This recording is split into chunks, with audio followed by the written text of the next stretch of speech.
ಅಲ್ಲ ನಿನಗೆ ಎಲ್ಲೇ ನೋಡಿದಂಗೆ ಅನಿಸ್ತದೆ ನನಗೆ. ಅಂದ್ರೆ ನಾ ಯಾರು ಅಂತ. ಹೌದು ಇದು ಬಹಳ ದೊಡ್ಡ ಪ್ರಶ್ನೆ ಏನಪ್ಪ. ನಾ ಯಾರು? ನಾನು ದಾಸ, ನೀನು ಈಶ. ನಾನು ಈಶ ಅಲ್ಲ. ಹಂಗಾದ್ರೆ ನಾ ಹೇಳಿದ್ದು ನಾವೆಲ್ಲರೂ ದಾಸರು, ಅವ ಈಶ ಅಂತ. ಇದೇ ತತ್ವವನ್ನು ಅನುಸಂಧಾನ ಮಾಡಿ ಜಗತ್ತಿಗೆ ಮುಕ್ತಿ ಮಾರ್ಗವನ್ನು ತೋರಿಸಿದ ಮಹಾಮಹಿಮರು ವಿಜಯದಾಸ. ನಾವು ಅವ್ರ ನಾಟಕವನ್ನು ಮಾಡ್ಲಿಕ್ಕೆ ಬಂದಿವಿ ಅಂತ ಸ್ವಲ್ಪ ವಿಜಯದಾಸರ ಜೀವನ ಚರಿತ್ರೆ ನಮ್ಮ ಜನಗಳು ತಿಳಿಸ್ಕೊಡ್ತೀನಿ. ಆಗಲ್ಲಪ್ಪ.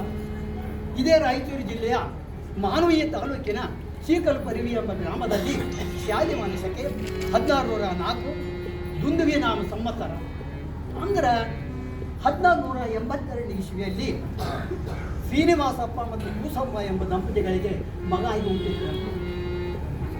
ಮತ್ತು ಅವರ ಬಾಲ್ಯ ಜೀವನ ಅಷ್ಟು ಚಲೋ ಇರಲಿಲ್ಲ. ಬರೀ ಹಸಿವು, ದುಮ್ಮಾನ, ಅವಮಾನ ಇವೇ ತುಂಬಿತ್ತು. ಹಿಂಗಿರಬೇಕಾದ್ರೆ ಒಂದು ದಿವಸ ಏನಾಯ್ತು ಅಂದ್ರೆ ಅದನ್ನು ನಾ ಹೇಳೋದು ಬೇಡ. ರಂಗದ ಮೇಲೆ ನಮ್ಮ ನಟರು ಅದನ್ನು ತೋರಿಸ್ತಾರೆ. ನಾವು ನೇಪಥ್ಯ ಹೋಗೋಣ.